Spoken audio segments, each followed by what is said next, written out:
श्री स्वामी समर्थ. जय जय स्वामी समर्थ. स्वामींचं नाव घेऊन मी आजच्या ह्या नवीन व्हिडिओला सुरुवात करते. यावर्षी आषाढ अमावास्या ही 12 ऑगस्टला साजरी केली जाणार आहे. यालाच आपण दीप अमावास्या किंवा दिव्यांची पहाट असे म्हणतात. या दिवशी घरात दिवे लावले जातात आणि रांगोळी काढून पूजा केली जाते. धार्मिक मान्यतानुसार पूर्वज अमावास्येच्या दिवशी पृथ्वीवर येतात जेणेकरून त्यांच्या वंशजांना समाधान मिळावे. अशा परिस्थितीत जेव्हा ते परतात तेव्हा त्यांच्या मार्गावर अंधार होऊ नये म्हणून दिवे लावले जातात जेणेकरून परतताना त्यांचा मार्ग दिव्यांच्या प्रकाशाने उजळून निघावा. यामुळे अमावास्येच्या दिवशी पितरांसाठी दिवे दान केल्याने ते प्रसन्न होतात. गरुड पुराणानुसार जो व्यक्ती आषाढ अमावास्येचे व्रत करतो तसेच पूजाविधी दान करतात त्यांना सर्व प्रकारच्या दोषापासून तसेच पापापासून मुक्ती मिळते. या दिवशी पितृतर्पण, श्राद्ध कर्म आणि शिवपूजेचे विशेष महत्त्व आहे. या दिवशी भगवान शिवाची पूजा केल्याने मोक्ष आणि इच्छासिद्धी देखील प्राप्त होते. या दिवशी दान धर्म करणे व पवित्र नदीत स्नान करण्याला विशेष महत्त्व हे दिलं जातं. यासोबतच आषाढ अमावास्येला गोरगरिबांना किंवा ब्राह्मणांना दान केल्याने पापापासून मुक्ती मिळते. आषाढ अमावास्येला घरात तुपाचा दिवा लावा, पिंपळाच्या झाडाला जल अर्पण करा आणि दिवा लावा. जलपूजन करताना नदीत 5 लाल फुले आणि 5 दिवे वाहत्या पाण्यात सोडा. यावेळी कन्यापूजन घरात कमीत कमी 9 मुलींना जेवू घाला. पितृस्तोत्राचे पठण करणे देखील शुभ मानले जाते. या दिवशी केस कापणे, नखे कापणे, झाडू खरेदी करणे टाळावे. तसेच या दिवशी काळ्या कुत्र्याला भाकरी खाऊ घालावी. यामुळे कोणत्याही प्रकारचा ग्रहदोष नाहीसा होतो. या दिवशी भगवान विष्णू आणि माता लक्ष्मीची पूजा केल्याने धन आणि समृद्धी प्राप्त होते. या दिवशी माशांना पिठाचे गोळे करून खायला दिले जातात.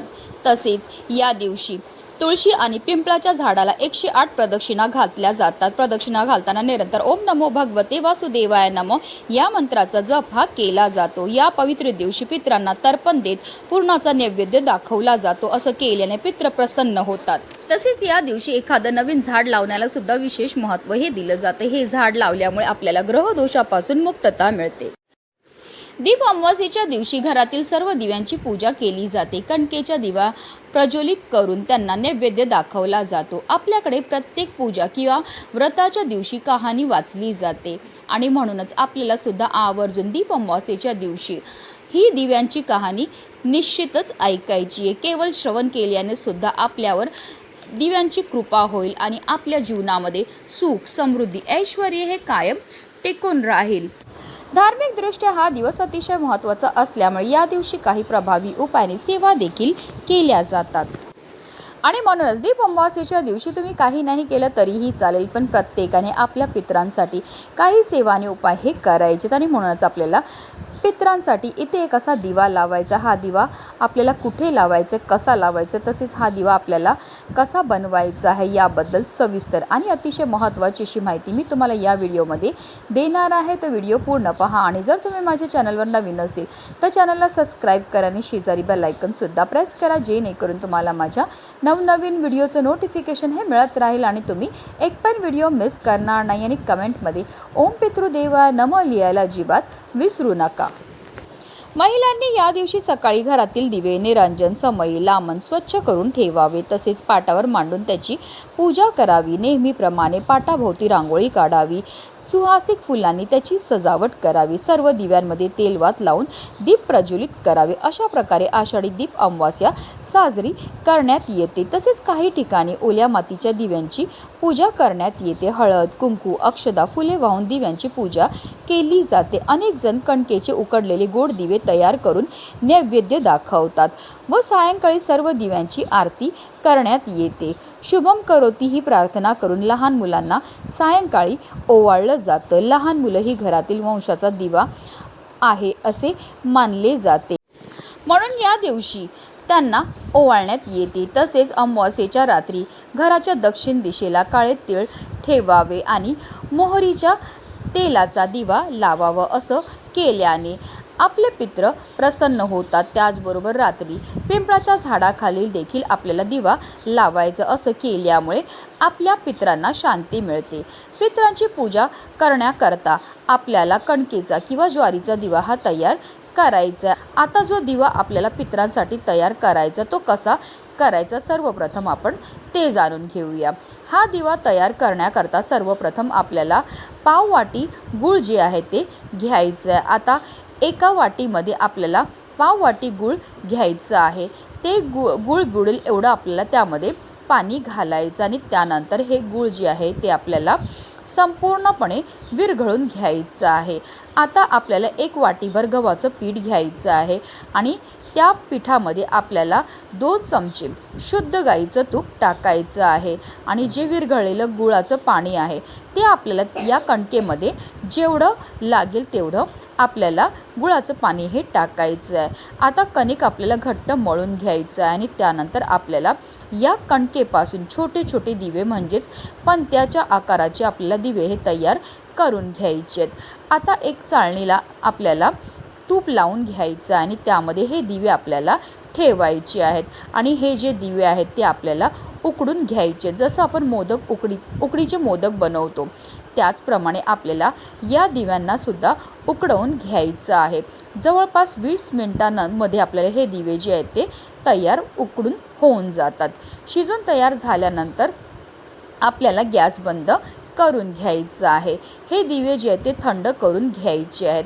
आता याच कणकेपासून जे आहे आपल्याला एक चौमुखी दिवासुद्धा तयार करून घ्यायचा. बघा तुम्हाला स्क्रीनमध्ये दिसत असेल त्याप्रमाणे आपल्याला चौमुखी दिवा हा तयार करायचा. दिव्यामध्ये आपल्याला 2 वातीची 1 वात करून लांब वात ही टाकायची. अशा रीतीने आपल्याला 4 दिशेला 4 लांब वाती ह्या टाकायची आहेत.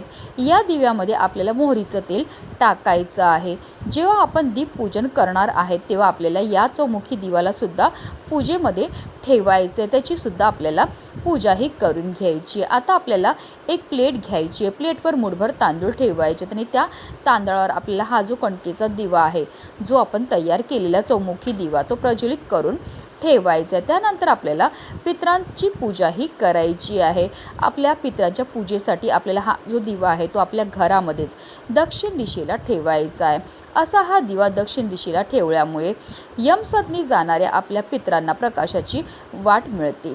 त्याचबरोबर किडे मुंगे कीटक याप्रमाणे जीव या दिव्याखाली येतात आणि ते हे दिवा खातात आणि ते तृप्त होतात आणि हे सुद्धा आपल्याकडनं केलेलं एक प्रकारचं दान असतं आणि हे दान केल्यामुळे आपले पित्र आपल्यावर प्रसन्न होतात आणि आपल्याला ते सुखी संसाराचा आशीर्वाद देत असतात. आता हा जो दिवा आहे तो आपल्याला कधी लावायचा आहे तर आपण संध्याकाळी जेव्हा दीपपूजन करणार आहेत तेव्हा ही दिव्याची आपल्याला पूजा करून झाल्यानंतर हा चौमुखी दिवा जो आहे तो आपल्याला आपल्या पितरांकरता आपल्या घरामध्येच दक्षिण दिशेला लावायचा आहे. तर आपल्याला काय करायचं आहे, एक प्लेट घ्यायची आहे. प्लेटवर मुठभर तांदूळ ठेवायचे आणि त्या तांदळावर हा चौमुखी दिवा जो आहे तो आपल्याला प्रज्वलित करून ठेवायचा आहे. त्याचबरोबर आपल्याला एक ग्लासभर पाणी घ्यायचं आणि 2 अगरबत्ती प्रज्वलित करून घ्यायच्यात. आता या तिन्ही वस्तू घेऊन आपल्याला आपल्या घरामध्येच दक्षिण दिशेला जायचं आहे कारण दक्षिण दिशा ही आपल्या पूर्वजांचं निवासस्थान मानलं जातं. आता जो आपण दिवा प्रज्वलित करून घेतलेला आहे तो आपल्याला एक ग्लासभर पाणी आणि 2 अगरबत्ती आपल्याला दक्षिण दिशेला ठेवायचे आणि तिथेच आपल्याला आसन घेऊन बसायचं आहे. त्यानंतर जर तुम्हाला तुमच्या पितरांचं नाव माहिती असेल तर नाव घ्या. नाही माहिती असेल तर 21 वेळा आपल्याला ओम पितृदेवाय नमः या मंत्राचा जप हा करायचा आहे. त्यानंतर हात जोडून आपल्याला आपल्या पितरांचं स्मरण करायचं आहे. त्यांना बोलायचं आहे की यानंतर आपल्याकडनं कधीही त्यांचा विसर पडणार नाही. आपल्याला कायम त्यांचं स्मरण राहील. आपल्या घरातील प्रत्येक सदस्याला सुद्धा या दिव्याला नमस्कार करायला लावायचं. त्यांच्याकडून सुद्धा आपल्याला ओम पितृदेवाय नमः या मंत्राचा जप हा करून घ्यायचा आहे. असा हा दिवा दक्षिण दिशेला लावल्यामुळे आपले पित्र आपल्यावर प्रसन्न होतात आणि आपल्याला ते सुखी संसाराचा आशीर्वाद देत असतात. संपूर्ण रात्रभर या सर्व वस्तू आपल्याला दक्षिण दिशेलाच ठेवायच्या. दुसऱ्या दिवशी आपल्याला सकाळी लवकर उठायचं, स्नान केल्यानंतर हा दिवा, त्याचबरोबर या दिव्याखाली असणारे जे धान्य आहे आणि हा ग्लासभर पाणी आहे तो आपल्याला एखाद्या झाडाखाली नेऊन ठेवायचं आहे जेणेकरून तिथे असणारे पशु पक्षी कीटक हे धान्य खातील. हे सुद्धा आपल्याकडनं केलेलं एक प्रकारचं दान असतं. हे दान केल्यामुळे आपले पित्र आपल्यावर प्रसन्न होतात आणि आपल्याला ते सुखी संसाराचा आशीर्वाद देत असतात. अतिशय उच्च कोटीची ही सेवा केल्यामुळे आपल्या जीवनामध्ये असणारा प्रखरातला प्रखर पितृदोष नष्ट होणारच आहे, पण आपलं 7 पिढ्यांचं दारिद्र्य नष्ट होऊन आपले पितृ आपल्यावर प्रसन्न होणार आहेत आणि त्यांच्या कृपेने आपल्या घराची, आपल्या मुलांची, आपल्या पतीची भरभरून अशी प्रगती होणार आहे. म्हणूनच व्हिडिओ जास्तीत जास्त लोकांपर्यंत शेअर करा, जेणेकरून प्रत्येकाच्या आयुष्याचं कल्याण हो, हीच मनामध्ये इच्छा. श्री स्वामी समर्थ. जय जय स्वामी समर्थ.